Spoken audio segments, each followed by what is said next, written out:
Welcome to Better Within, a place where your wounds are not judged and tired hearts can finally rest. If today you feel lonely, anxious, or simply need somewhere to breathe and be still, then you've come to the right place. I'm here with you, and together we'll heal, little by little. How was your day today? Loud or quiet?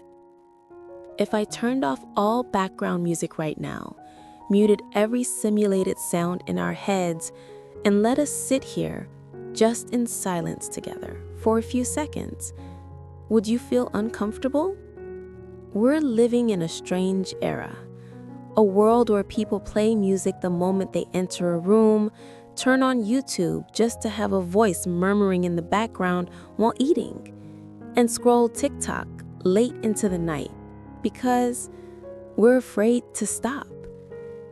Have you ever asked yourself, what exactly am I afraid of? Maybe it's not that we love noise, but that we're scared of silence. Scared we'll finally hear that sigh in our chest. Scared a question will echo. Am I really okay? And the scariest part, not knowing how to answer it. But is silence always something to fear? If silence is negative, then why do every piece of music have rests? If everything were sound with no pauses, it wouldn't be melody, only noise. If silence were meaningless, then why do everyone hold their breath right before fireworks burst into the sky, only to erupt in awe a moment later? Maybe it's not silence that frightens us. Maybe it's that we haven't yet learned to see silence as a friend instead of a threat. So today, let's have a very unusual conversation. A conversation about the moments where no words are spoken, about the silences that need to be broken so they hurt less, and the silences that should be kept as a resting place for the heart. If you're afraid of the quiet, that's okay. Take your time. I won't force you to say anything. Just sit here for a while and listen to what your silence has been whispering. In the beginning, we sat together in silence, but not every silence is warm or healing. Some silences aren't places of rest, but prisons we lock ourselves in. Some people may seem strong, quiet, and calm, but that's not peace. That's the silence of someone who no longer knows who they can speak to. A kid bullied at school comes home and stays silent because they don't want to worry their parents. A wife living in abuse stays silent because she believes enduring is sacrifice. A depressed man doesn't speak because he's afraid people will say, "Just be stronger." A friend who suddenly stops messaging, not because they're busy, but because they no longer feel worthy of taking up anyone's space. Those are toxic silences, empty spaces growing inside someone's heart while no one notices. We often think silence is maturity, that staying quiet means not bothering anyone. But sometimes, because we stay silent, the deepest wounds never get healed. Silence in the face of abuse isn't peace. It's complicity. Silence towards someone's pain isn't respect. It's indifference. And silence toward your own suffering isn't strength. It's abandoning yourself. There's a saying, trees don't know how to scream, but when they break, they still make a sound. The question is anyone listening? If you're trapped in that kind of silence, I want you to know you don't have to stay quiet anymore. Speaking up isn't always weakness. Sometimes the courage to speak is the greatest strength of all. And if you're on the other side, if you notice someone being unusually quiet, don't just ask, "Are you okay?" Because that question often leads to the automatic response, "I'm fine," followed by more silence. try asking instead, has everything felt a bit heavy lately? Or, if you don't want to talk, I'll still sit here. Or, you don't have to tell me everything. Just say whether you want me to listen or to sit quietly with you. Because sometimes what saves a person isn't advice or solutions, it's simply the feeling that I'm no longer alone in my silence. So yes, there are silences that need to be broken, not to make life loud all the time, but so that the silences that remain can finally become places where our hearts can truly rest. So, does that mean every silence is a wound? The answer is no, because some silences are like safety buffers, places where the heart can rest after too much noise. After we've bravely spoken the words we once held back, after we've freed ourselves from the pain of staying silent for too long, there comes another phase, the phase where we choose silence as a way to heal. There are things that no longer need to be explained, not because we're afraid to speak, but because we know it's no longer necessary. Some arguments, if continued, only make everything more tangled. Sometimes silence is the clearest statement. I don't want to fight this way anymore. There are people we no longer message, even though we still care.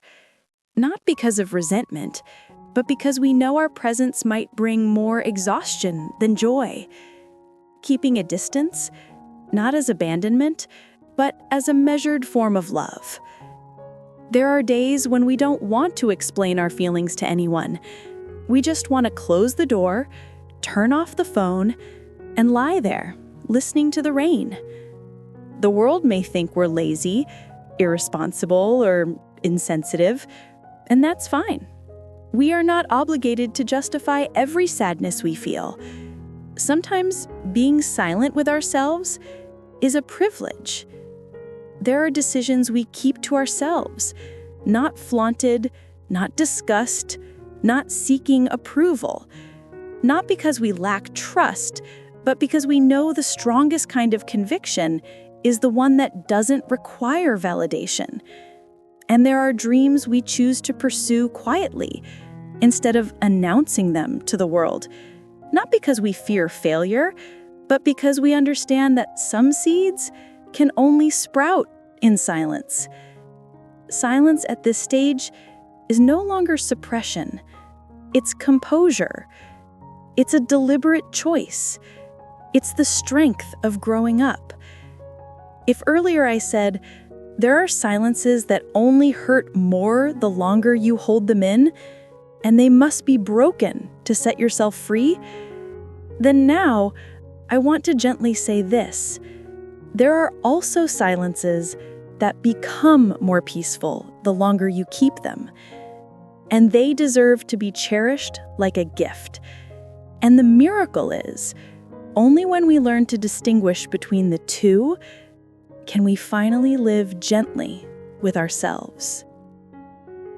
So, we've journeyed through the two halves of silence, one filled with pain from being suppressed, and the other filled with peace from being chosen. And I think maturity isn't about how much someone speaks, but about knowing when to speak up and when to simply smile and keep things to yourself. If you're in a kind of silence that makes your heart feel heavy, I hope you find the courage to voice it.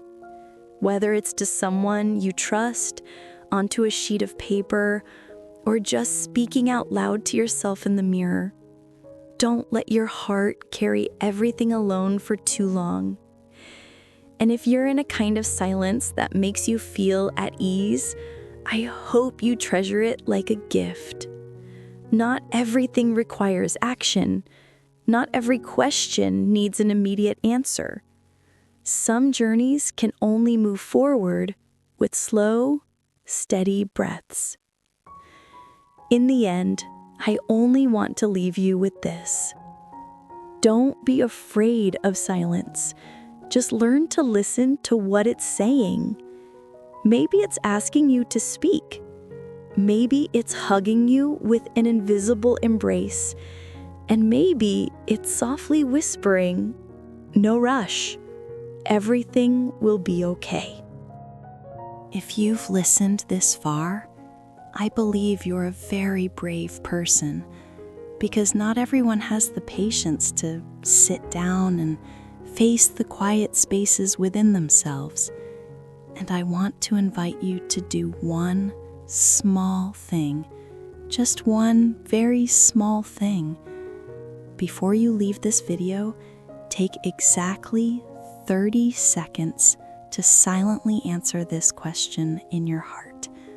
Which silence inside me needs to be spoken? And which silence do I want to keep as a place of refuge? Just answer it. No need to act on it yet. If you'd like, leave any emoji in the comments. No explanation needed. A moon, if you're seeking peace. A flame, if you're ready to speak up. Or simply a heart, so I know you're still here, still quietly walking this journey with me. And if today you're not ready to do anything at all, that's okay too. Just save this podcast, because maybe one day, when the storm inside you rises, you'll open it again, just to remember, I am not alone on this journey.